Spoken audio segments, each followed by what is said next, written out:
ഒരു വീട്ടിൽ ഒരു ചെറിയ ഇടം മുതൽ മുറ്റം, മട്ടുപ്പാവ്, ചെറിയ പറമ്പ് മുതൽ വിശാലമായ സ്ഥലങ്ങളും തരിശു നിലങ്ങളും ഉൾപ്പെടെ എല്ലായിടത്തേക്കും കൃഷിയെ വ്യാപിപ്പിക്കാൻ ആവശ്യമായ പ്രവർത്തനങ്ങൾക്ക് രൂപം നൽകുകയാണെന്ന് കൃഷി വകുപ്പ് മന്ത്രി ടി സിദ്ദിഖ് മുണ്ടൂർ താഴം പേരാമംഗലം കറുക കോൾ പടവുകളിൽ നടത്തിയ ഉഴുന്ന് കൃഷി വിളവെടുപ്പ് ഉദ്ഘാടനം ചെയ്ത് സംസാരിക്കുകയായിരുന്നു അദ്ദേഹം.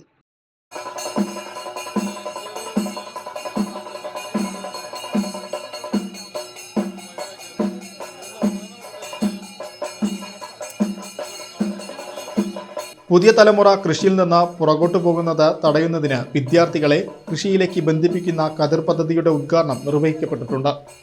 വിദ്യാഭ്യാസ വകുപ്പിന്റെ സഹകരണത്തോടുകൂടി സംസ്ഥാനത്തെ മുഴുവൻ സ്കൂളുകളിലും കൃഷി ക്ലബ്ബുകൾ ആരംഭിക്കും. ഇതിന്റെ മേൽനോട്ടത്തിനായി നോഡൽ ടീച്ചറും തദ്ദേശ സ്വയംഭരണ സ്ഥാപനങ്ങളും കാർഷിക വകുപ്പിന്റെ ഓഫീസും കർഷകരും എല്ലാം ചേർന്ന കമ്മിറ്റി ഉണ്ടാക്കുമെന്നും മന്ത്രി കൂട്ടിച്ചേർത്തു. ഉഴുന്നിന്റെയും പയറുവർഗത്തിന്റെയും കൃഷി വ്യാപകമായി നടത്തുന്നതിനായി മൾട്ടി സ്റ്റേറ്റ് കോപ്പറേറ്റീവ് സൊസൈറ്റികളും ധനകാര്യ സ്ഥാപനങ്ങളും കർഷകരും കേന്ദ്ര സംസ്ഥാന ഭരണകൂടവും ഒന്നിച്ചു നിന്നാൽ വലിയൊരു കാർഷിക വിപ്ലവം കേരളത്തിലുടനീളം വാർത്തെടുക്കാൻ സാധിക്കുമെന്നും മന്ത്രി പറഞ്ഞു. ചടങ്ങിൽ സേവ്യർ ചിറ്റിലപ്പള്ളി MLA അധ്യക്ഷത വഹിച്ചു.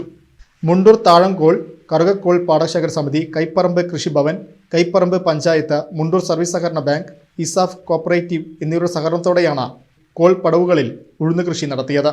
103 ഏക്കറിൽ നാടൻ ചാണകപ്പൊടിയും കളനാശിനികളും ഉപയോഗിച്ചായിരുന്നു കൃഷി. 2.5 മാസത്തെ സമയമെടുത്താണ് കൃഷി വിളവെടുപ്പിന് ഒരുങ്ങിയത്. ഒരേക്കറിൽ 300 മുതൽ 400 കിലോ വരെ ഉഴുന്നുപരിപ്പ് ലഭിക്കുമെന്നാണ് കർഷകരുടെ പ്രതീക്ഷ.